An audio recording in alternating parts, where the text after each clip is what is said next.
ಎಲ್ರಿಗೂ ನಮಸ್ಕಾರ. ಇವತ್ತು ನಾವು ಶ್ರೀನಿಧಿ ಅಂದರೆ ಶ್ರೀಲಕ್ಷ್ಮೀ ದೇವರ ಮಂತ್ರವನ್ನು ಕೇಳುವ. ಮಂತ್ರ ಮತ್ತು ಮಂತ್ರದ ಫಲ ಹೇಳುವ ಮುಂಚೆ ಶ್ರೀನಿಧಿ ತಾಯಿಯ ಬಗ್ಗೆ ಕೆಲವು ರೋಚಕ ವಿಷಯಗಳನ್ನು ತಿಳ್ಕೊಳ್ಳುವ. ನಾವು ಭಾಗ್ಯಲಕ್ಷ್ಮಿ, ಸೌಂದರ್ಯಲಕ್ಷ್ಮಿ, ವೈಭವಲಕ್ಷ್ಮಿ, ಸಿದ್ಧಿಲಕ್ಷ್ಮಿ, ಆರೋಗ್ಯಲಕ್ಷ್ಮಿ, ಆನಂದಲಕ್ಷ್ಮಿ ಮುಂತಾದ ಹೆಸರುಗಳನ್ನು ಕೇಳಿದ್ದೇವೆ. ಆದರೆ ಅವರ ಹೆಸರು ಅಷ್ಟಲಕ್ಷ್ಮಿಯರಲ್ಲಿ ಬರುವುದಿಲ್ಲ. ಹಾಗಾದ್ರೆ ಈ ಹೆಸರುಗಳು ಎಲ್ಲಿಂದ ಬಂತು ಅನ್ನುವ ಸಂಶಯ ನಮ್ಮಲ್ಲಿ ಹುಟ್ಟುತ್ತದೆ. ಇದಕ್ಕೆ ಉತ್ತರ ಏನಂದ್ರೆ, ಅಷ್ಟಲಕ್ಷ್ಮಿಯರ ಹೆಸರು ಯುಗದಿಂದ ಯುಗಕ್ಕೆ ಬದಲಾಗ್ತಾ ಹೋಗ್ತದೆ. ಇದೇ ಕಾರಣದಿಂದ ನಾನು ಈಗ ಹೇಳಿದ ಲಕ್ಷ್ಮಿಯರ ಹೆಸರು ಅಷ್ಟಲಕ್ಷ್ಮಿಯರಲ್ಲಿ ಬರುವುದಿಲ್ಲ. ಇವತ್ತು ನಾವು ಕೇಳ್ತಿರುವ ಶ್ರೀನಿಧಿ ತಾಯಿಯ ಮಂತ್ರದ ಫಲವನ್ನು ಪದಗಳಲ್ಲಿ ಹೇಳಲಿಕ್ಕಾಗುವುದಿಲ್ಲ. ಆದರೂ ಕೆಲವು ಫಲಗಳನ್ನು ಹೇಳುವುದಾದ್ರೆ, ಈ ಮಂತ್ರವನ್ನು ಭಕ್ತಿಯಿಂದ ಕೇಳಿದ್ರೆ ಧನ ಸಂಪತ್ತು, ಯಶಸ್ಸು, ಧಾನ್ಯ, ಆರೋಗ್ಯ ಭಾಗ್ಯ, ಉತ್ತಮ ಗುಣ, ಸೌಂದರ್ಯ, ಸಂತೋಷ, ಸದ್ಬುದ್ಧಿ ಮತ್ತು ದೀರ್ಘಾಯುಷ್ಯ ಪ್ರಾಪ್ತಿಯಾಗ್ತದೆ. ನಿನ್ನೆ ನಾನು ಕೇಳಿದ ಪ್ರಶ್ನೆ, ಇದರಲ್ಲಿ ಯಾವುದು ತ್ರಿಪುರ ಸುಂದರಿ ತಾಯಿಯ ಇನ್ನೊಂದು ಹೆಸರು ಅಂತ. ಈ ಪ್ರಶ್ನೆಗೆ ಸರಿ ಉತ್ತರ ಎ ಷೋಡಶಿ. ಸರಿ ಉತ್ತರ ಕೊಟ್ಟವರಲ್ಲಿ ಒಬ್ಬರ ಹೆಸರು ಕಲ್ಪನಾ. ಕಲ್ಪನಾ ಅವರೇ ಇವತ್ತು ಈ ಮಂತ್ರವನ್ನು ಭಕ್ತಿಯಿಂದ 108 ಬಾರಿ ಕೇಳಿ ಅಂತ ಹೇಳ್ತಾ ಇವತ್ತಿನ ಪ್ರಶ್ನೆಯನ್ನು ನೋಡುವ. ಶ್ರೀನಿಧಿಯಲ್ಲಿ ಶ್ರೀ ಎಂದರೇನು? ಎ ವಿದ್ಯೆ, ಬಿ ಸಿರಿ, ಸಿ ಯಶಸ್ಸು, ಡಿ ವೈಭವ. ಈ ಪ್ರಶ್ನೆಗೆ ಸರಿ ಉತ್ತರ ಕೊಟ್ಟವರಲ್ಲಿ ಒಬ್ಬರ ಹೆಸರನ್ನು ನಾಳಿನ ವಿಡಿಯೋದಲ್ಲಿ ಹೇಳ್ತೇನೆ. ಬನ್ನಿ ಈಗ ಈ ಶಕ್ತಿಶಾಲಿ ಶ್ರೀನಿಧಿ ಮಂತ್ರವನ್ನು 108 ಬಾರಿ ಭಕ್ತಿಯಿಂದ ಕೇಳುವ. ಅದಕ್ಕಿಂತ ಮುಂಚೆ ಓಂ ಶ್ರೀನಿಧಿಯೇ ನಮಃ ಅಂತ ಕಮೆಂಟ್ ಮಾಡಿ, ಚಾನಲಿಗೆ ಹೊಸಬ್ರಾಗಿದ್ದರೆ ಚಾನಲನ್ನು ಸಬ್ಸ್ಕ್ರೈಬ್ ಮಾಡಿ, ಹತ್ರ ಇರುವ ಬೆಲ್ ಬಟನ್ ಪ್ರೆಸ್ ಮಾಡಿ, ಆಲ್ ಅನ್ನೋ ಆಪ್ಷನ್ ಅನ್ನು ಸೆಲೆಕ್ಟ್ ಮಾಡಿ. ಸುರಾಸುರೈಃ ಪೂರ್ವಮಭೀಷ್ಟ ಸಂಶಯಾತ್ ತಥಾ ಸುರೇಂದ್ರೈರಧಿನೇಶೋ ಸೇವಿತಾ ಕರೋತು ಸಾರಃ ಶುಭ ಹೇತುರೇಶ್ವರೀ. ಸುರಾಸುರೈಃ ಪೂರ್ವಮಭೀಷ್ಟ ಸಂಶಯಾತ್ ತಥಾ ಸುರೇಂದ್ರೈರಧಿನೇಶೋ ಸೇವಿತಾ ಕರೋತು ಸಾರಃ ಶುಭ ಹೇತುರೇಶ್ವರೀ. ಸುರಾಸುರೈಃ ಪೂರ್ವಮಭೀಷ್ಟ ಸಂಶಯಾತ್ ತಥಾ ಸುರೇಂದ್ರೈರಧಿನೇಶೋ ಸೇವಿತಾ ಕರೋತು ಸಾರಃ ಶುಭ ಹೇತುರೇಶ್ವರೀ. ಸುರಾಸುರೈಃ ಪೂರ್ವಮಭೀಷ್ಟ ಸಂಶಯಾತ್ ತಥಾ ಸುರೇಂದ್ರೈರಧಿನೇಶೋ ಸೇವಿತಾ ಕರೋತು ಸಾರಃ ಶುಭ ಹೇತುರೇಶ್ವರೀ. ಸುರಾಸುರೈಃ ಪೂರ್ವಮಭೀಷ್ಟ ಸಂಶಯಾತ್ ತಥಾ ಸುರೇಂದ್ರೈರಧಿನೇಶೋ ಸೇವಿತಾ ಕರೋತು ಸಾರಃ ಶುಭ ಹೇತುರೇಶ್ವರೀ. ಸುರಾಸುರೈಃ ಪೂರ್ವಮಭೀಷ್ಟ ಸಂಶಯಾತ್ ತಥಾ ಸುರೇಂದ್ರೈರಧಿನೇಶೋ ಸೇವಿತಾ ಕರೋತು ಸಾರಃ ಶುಭ ಹೇತುರೇಶ್ವರೀ.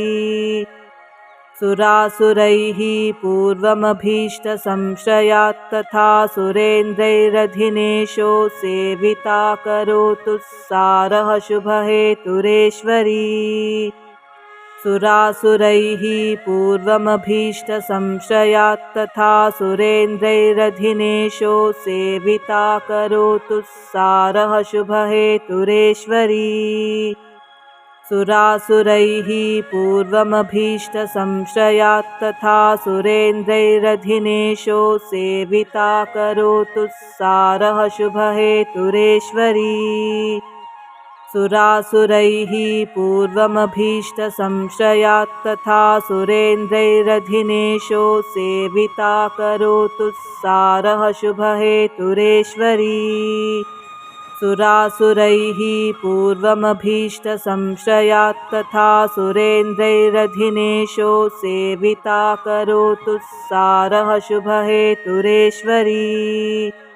ಸುರಾಸುರೈಃ ಪೂರ್ವಮಭೀಷ್ಟ ಸಂಶಯಾತ್ ತಥಾ ಸುರೇಂದ್ರೈರಧಿನೇಶೋ ಸೇವಿತಾ ಕರೋತು ಸಾರಃ ಶುಭ ಹೇತುರೇಶ್ವರೀ. ಸುರಾಸುರೈಃ ಪೂರ್ವಮಭೀಷ್ಟ ಸಂಶಯಾತ್ ತಥಾ ಸುರೇಂದ್ರೈರಧಿನೇಶೋ ಸೇವಿತಾ ಕರೋತು ಸಾರಃ ಶುಭ ಹೇತುರೇಶ್ವರೀ. सुरासुरैः पूर्वमभीष्टसंशयात् तथा सुरेन्द्रैरधिनेशो सेविता करोतु सारः शुभहेतुरेश्वरी सुरासुरैः पूर्वमभीष्टसंशयात् तथा सुरेन्द्रैरधिनेशो सेविता करोतु सारः शुभहेतुरेश्वरी सुरासुरैः पूर्वमभीष्टसंशयात् तथा सुरेन्द्रैरधिनेशो सेविता करोतु सारः शुभहेतुरेश्वरी सुरासुरैः पूर्वमभीष्टसंशयात् तथा सुरेन्द्रैरधिनेशो सेविता करोतु सारः शुभहेतुरेश्वरी सुरासुरैः पूर्वमभीष्टसंशयात् तथा सुरेन्द्रैरधिनेशो सेविता करोतु सारः शुभहेतुरेश्वरी सुरासुरैः पूर्वमभीष्टसंशयात् तथा सुरेन्द्रैरधिनेशो सेविता करोतु सारः शुभहेतुरेश्वरी सुरासुरैः पूर्वमभीष्टसंशयात् तथा सुरेन्द्रैरधिनेशो सेविता करोतु सारः शुभहेतुरेश्वरी सुरासुरैः पूर्वमभीष्टसंशयात् तथा सुरेन्द्रैरधिनेशो सेविता करोतु सारः शुभहेतुरेश्वरी सुरासुरैः पूर्वमभीष्टसंशयात् तथा सुरेन्द्रैरधिनेशो सेविता करोतु सारः शुभहेतुरेश्वरी सुरासुरैः पूर्वमभीष्टसंशयात् तथा सुरेन्द्रैरधिनेशो सेविता करोतु सारः शुभहेतुरेश्वरी सुरासुरैः पूर्वमभीष्टसंशयात् तथा सुरेन्द्रैरधिनेशो सेविता करोतु सारः शुभहेतुरेश्वरी सुरासुरैः पूर्वमभीष्टसंशयात् तथा सुरेन्द्रैरधिनेशो सेविता करोतु सारः शुभहेतुरेश्वरी सुरासुरैः पूर्वमभीष्टसंशयात् तथा सुरेन्द्रैरधिनेशो सेविता करोतु सारः शुभहेतुरेश्वरी सुरासुरैः पूर्वमभीष्टसंशयात् तथा सुरेन्द्रैरधिनेशो सेविता करोतु सारः शुभहेतुरेश्वरी सुरासुरैः पूर्वमभीष्टसंशयात् तथा सुरेन्द्रैरधिनेशो सेविता करोतु सारः शुभहेतुरेश्वरी सुरासुरैः पूर्वमभीष्टसंशयात् तथा सुरेन्द्रैरधिनेशो सेविता करोतु सारः शुभहेतुरेश्वरी सुरासुरैः पूर्वमभीष्टसंशयात् तथा सुरेन्द्रैरधिनेशो सेविता करोतु सारः शुभहेतुरेश्वरी सुरासुरैः पूर्वमभीष्टसंशयात् तथा सुरेन्द्रैरधिनेशो सेविता करोतु सारः शुभहेतुरेश्वरी सुरासुरैः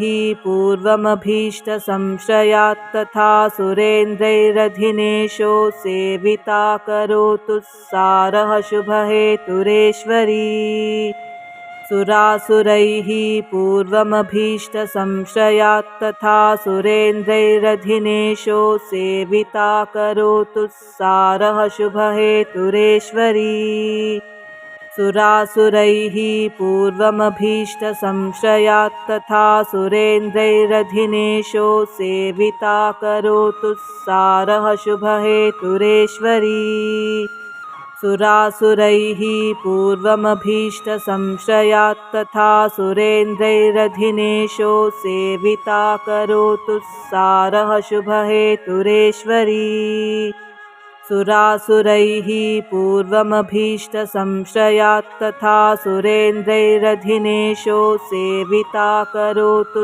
सारः शुभहेतुरेश्वरी सुरासुरैः पूर्वमभीष्टसंशयात् तथा सुरेन्द्रैरधिनेशो सेविता करोतु सारः शुभहेतुरेश्वरी सुरासुरैः पूर्वमभीष्टसंशयात् तथा सुरेन्द्रैरधिनेशो सेविता करोतु सारः शुभहेतुरेश्वरी सुरासुरैः पूर्वमभीष्टसंशयात् तथा सुरेन्द्रैरधिनेशो सेविता करोतु सारः शुभहेतुरेश्वरी सुरासुरैः पूर्वमभीष्टसंशयात् तथा सुरेन्द्रैरधिनेशो सेविता करोतु सारः शुभहेतुरेश्वरी सुरासुरैः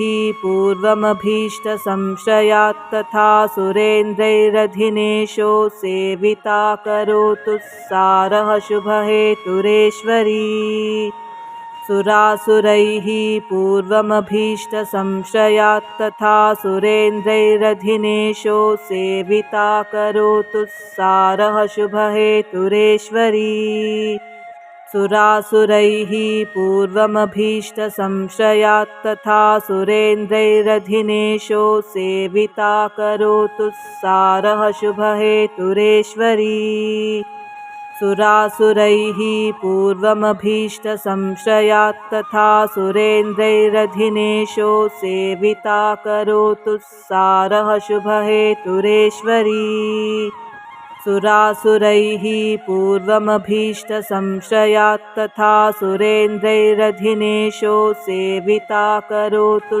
सारः शुभहेतुरेश्वरी सुरासुरैः पूर्वमभीष्टसंशयात् तथा सुरेन्द्रैरधिनेशो सेविता करोतु सारः शुभहेतुरेश्वरी सुरासुरैः पूर्वमभीष्टसंशयात् तथा सुरेन्द्रैरधिनेशो सेविता करोतु सारः शुभहेतुरेश्वरी सुरासुरैः पूर्वमभीष्टसंशयात् तथा सुरेन्द्रैरधिनेशो सेविता करोतु सारः शुभहेतुरेश्वरी सुरासुरैः पूर्वमभीष्टसंशयात् तथा सुरेन्द्रैरधिनेशो सेविता करोतु सारः शुभहेतुरेश्वरी सुरासुरैः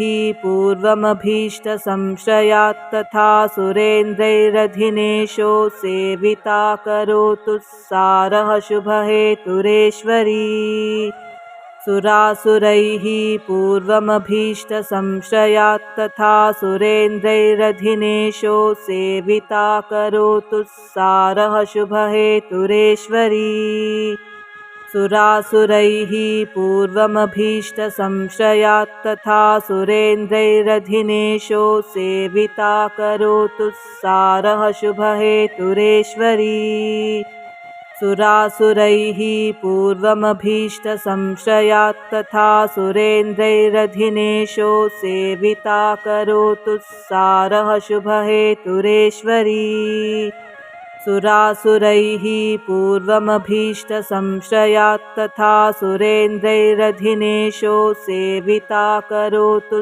सारः शुभहेतुरेश्वरी सुरासुरैः पूर्वमभीष्टसंशयात् तथा सुरेन्द्रैरधिनेशो सेविता करोतु सारः शुभहेतुरेश्वरी सुरासुरैः पूर्वमभीष्टसंशयात् तथा सुरेन्द्रैरधिनेशो सेविता करोतु सारः शुभहेतुरेश्वरी सुरासुरैः पूर्वमभीष्टसंशयात् तथा सुरेन्द्रैरधिनेशो सेविता करोतु सारः शुभहेतुरेश्वरी सुरासुरैः पूर्वमभीष्टसंशयात् तथा सुरेन्द्रैरधिनेशो सेविता करोतु सारः शुभहेतुरेश्वरी सुरासुरैः पूर्वमभीष्टसंशयात् तथा सुरेन्द्रैरधिनेशो सेविता करोतु सारः शुभहेतुरेश्वरी सुरासुरैः पूर्वमभीष्टसंशयात् तथा सुरेन्द्रैरधिनेशो सेविता करोतु सारः शुभहेतुरेश्वरी सुरासुरैः पूर्वमभीष्टसंशयात् तथा सुरेन्द्रैरधिनेशो सेविता करोतु सारः शुभहेतुरेश्वरी सुरासुरैः पूर्वमभीष्टसंशयात् तथा सुरेन्द्रैरधिनेशो सेविता करोतु सारः शुभहेतुरेश्वरी सुरासुरैः पूर्वमभीष्टसंशयात् तथा सुरेन्द्रैरधिनेशो सेविता करोतु सारः शुभहेतुरेश्वरी सुरासुरैः पूर्वमभीष्टसंशयात् तथा सुरेन्द्रैरधिनेशो सेविता करोतु सारः शुभहेतुरेश्वरी सुरासुरैः पूर्वमभीष्टसंशयात् तथा सुरेन्द्रैरधिनेशो सेविता करोतु सारः शुभहेतुरेश्वरी सुरासुरैः पूर्वमभीष्टसंशयात् तथा सुरेन्द्रैरधिनेशो सेविता करोतु सारः शुभहेतुरेश्वरी सुरासुरैः पूर्वमभीष्टसंशयात् तथा सुरेन्द्रैरधिनेशो सेविता करोतु सारः शुभहेतुरेश्वरी सुरासुरैः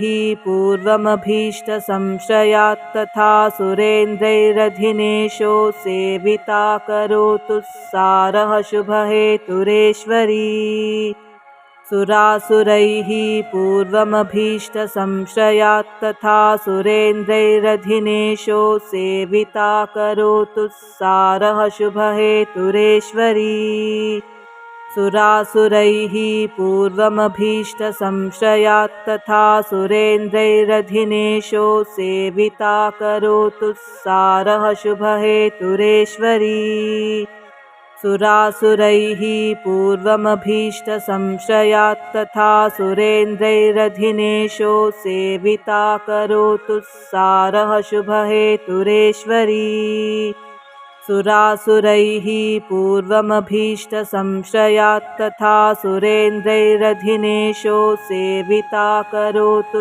सारः शुभहेतुरेश्वरी सुरासुरैः पूर्वमभीष्टसंशयात् तथा सुरेन्द्रैरधिनेशो सेविता करोतु सारः शुभहेतुरेश्वरी सुरासुरैः पूर्वमभीष्टसंशयात् तथा सुरेन्द्रैरधिनेशो सेविता करोतु सारः शुभहेतुरेश्वरी सुरासुरैः पूर्वमभीष्टसंशयात् तथा सुरेन्द्रैरधिनेशो सेविता करोतु सारः शुभहेतुरेश्वरी सुरासुरैः पूर्वमभीष्टसंशयात् तथा सुरेन्द्रैरधिनेशो सेविता करोतु सारः शुभहेतुरेश्वरी सुरासुरैः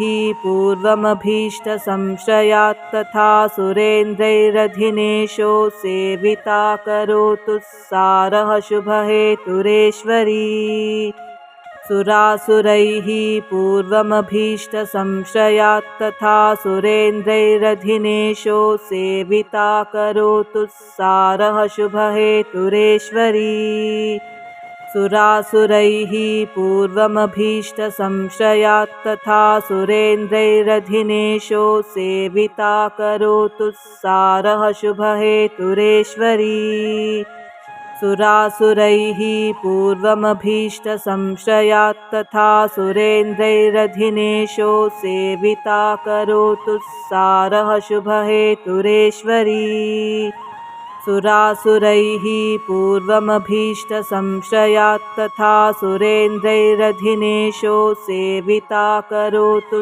सारः शुभहेतुरेश्वरी सुरासुरैः पूर्वमभीष्टसंशयात् तथा सुरेन्द्रैरधिनेशो सेविता करोतु सारः शुभहेतुरेश्वरी सुरासुरैः पूर्वमभीष्टसंशयात् तथा सुरेन्द्रैरधिनेशो सेविता करोतु सारः शुभहेतुरेश्वरी सुरासुरैः पूर्वमभीष्टसंशयात् तथा सुरेन्द्रैरधिनेशो सेविता करोतु सारः शुभहेतुरेश्वरी सुरासुरैः पूर्वमभीष्टसंशयात् तथा सुरेन्द्रैरधिनेशो सेविता करोतु सारः शुभहेतुरेश्वरी सुरासुरैः पूर्वमभीष्टसंशयात् तथा सुरेन्द्रैरधिनेशो सेविता करोतु सारः शुभहेतुरेश्वरी सुरासुरैः पूर्वमभीष्टसंशयात् तथा सुरेन्द्रैरधिनेशो सेविता करोतु सारः शुभहेतुरेश्वरी सुरासुरैः पूर्वमभीष्टसंशयात् तथा सुरेन्द्रैरधिनेशो सेविता करोतु सारः शुभहेतुरेश्वरी सुरासुरैः पूर्वमभीष्टसंशयात् तथा सुरेन्द्रैरधिनेशो सेविता करोतु सारः शुभहेतुरेश्वरी सुरासुरैः पूर्वमभीष्टसंशयात् तथा सुरेन्द्रैरधिनेशो सेविता करोतु सारः शुभहेतुरेश्वरी सुरासुरैः पूर्वमभीष्टसंशयात् तथा सुरेन्द्रैरधिनेशो सेविता करोतु सारः शुभहेतुरेश्वरी सुरासुरैः पूर्वमभीष्टसंशयात् तथा सुरेन्द्रैरधिनेशो सेविता करोतु सारः शुभहेतुरेश्वरी सुरासुरैः पूर्वमभीष्टसंशयात् तथा सुरेन्द्रैरधिनेशो सेविता करोतु सारः शुभहेतुरेश्वरी सुरासुरैः पूर्वमभीष्टसंशयात् तथा सुरेन्द्रैरधिनेशो सेविता करोतु सारः शुभहेतुरेश्वरी सुरासुरैः पूर्वमभीष्टसंशयात् तथा सुरेन्द्रैरधिनेशो सेविता करोतु सारः शुभहेतुरेश्वरी सुरासुरैः पूर्वमभीष्टसंशयात् तथा सुरेन्द्रैरधिनेशो सेविता करोतु सारः शुभहेतुरेश्वरी सुरासुरैः पूर्वमभीष्टसंशयात् तथा सुरेन्द्रैरधिनेशो सेविता करोतु सारः शुभहेतुरेश्वरी सुरासुरैः पूर्वमभीष्टसंशयात् तथा सुरेन्द्रैरधिनेशो सेविता करोतु सारः शुभहेतुरेश्वरी सुरासुरैः पूर्वमभीष्टसंशयात् तथा सुरेन्द्रैरधिनेशो सेविता करोतु सारः शुभहेतुरेश्वरी सुरासुरैः पूर्वमभीष्टसंशयात् तथा सुरेन्द्रैरधिनेशो सेविता करोतु सारः शुभहेतुरेश्वरी सुरासुरैः पूर्वमभीष्टसंशयात् तथा सुरेन्द्रैरधिनेशो सेविता करोतु सारः शुभहेतुरेश्वरी सुरासुरैः पूर्वमभीष्टसंशयात् तथा सुरेन्द्रैरधिनेशो सेविता करोतु सारः शुभहेतुरेश्वरी सुरासुरैः पूर्वमभीष्टसंशयात् तथा सुरेन्द्रैरधिनेशो सेविता करोतु सारः शुभहेतुरेश्वरी सुरासुरैः पूर्वमभीष्टसंशयात् तथा सुरेन्द्रैरधिनेशो सेविता करोतु सारः शुभहेतुरेश्वरी सुरासुरैः पूर्वमभीष्टसंशयात् तथा सुरेन्द्रैरधिनेशो सेविता करोतु सारः शुभहेतुरेश्वरी सुरासुरैः पूर्वमभीष्टसंशयात् तथा सुरेन्द्रैरधिनेशो सेविता करोतु सारः शुभहेतुरेश्वरी सुरासुरैः पूर्वमभीष्टसंशयात् तथा सुरेन्द्रैरधिनेशो सेविता करोतु सारः शुभहेतुरेश्वरी सुरासुरैः पूर्वमभीष्टसंशयात् तथा सुरेन्द्रैरधिनेशो सेविता करोतु सारः शुभहेतुरेश्वरी। ಧನ್ಯವಾದಗಳು.